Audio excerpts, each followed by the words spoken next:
O te whaatalo whātu I lau whaafonga angai le nei fo I tae au, mā lo le soifua manuia, se mea whaafonga o Tālala Radio Samoa. Ua whaai loa fuafua ngā le whale tupe tū tonu a New Zealand lana Reserve Bank ia umane le tausanga lua awhe tolu se fulu. Ua iaisa digital currency a le malo. O tupe nei e te umalu I lunga o whainga whaatekonolosi, ma o lewa tāpunia le avanoa na tatala mai mo whaatala noanga. Ma e se fulu walu awhe fina ngalo whaalia e tapuni ane le vaiaso tālu ai wa whaamawina.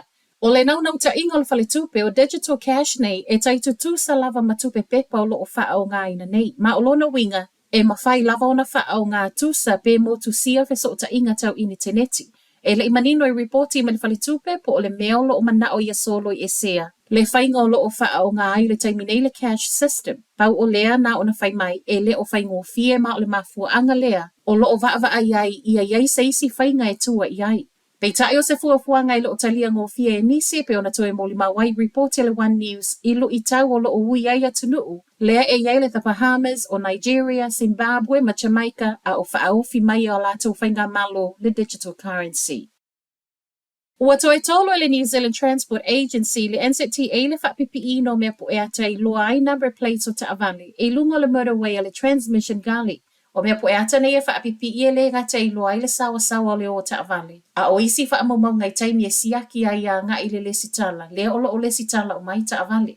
O ne mea po e ata fo I olo o whaatu la whanoina. E tusa ma le whina o le NZTA, ma olo o iai fo I pui ngā mō le te umalu o whaamamaunga.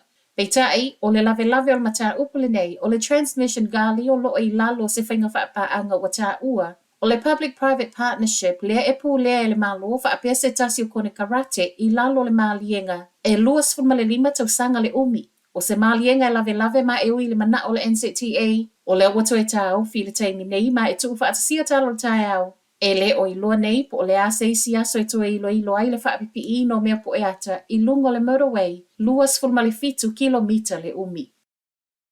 Oso I tua male awala le Taavale, ma alu atu mau I lungo le whale o se tasi o ainga North Shore ai au Kilani. Lata leitu lai valu ana po le ana tupu ai Fairview Road, ma I reporti e pe ama le tolu mita e va ai le whale ma le pau a mea e pui a mai ai le whale mai le awala Taavale. E tu whaatasia talafolo o whaatala noa le alu atu o se crane e sei e se mai le Taavale mai le whale o lea ainga ma e whaafetaia e le ai se isi na whaamanu alia e o lava fo'i I le na ave ina le Taavale.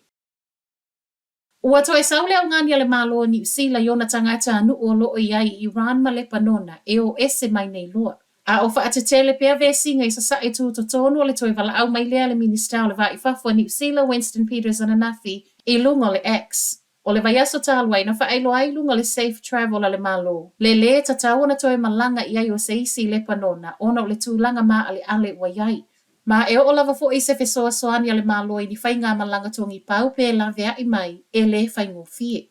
O le toe tālo sanga mai o le minister o la mai lungo le social media, wasa wai a o whai mai le matanga luengo le vai whafua New Zealand, o le se fulu ma le valu tangata kiwi o lo maue le lesitala o lea e totonu le panona.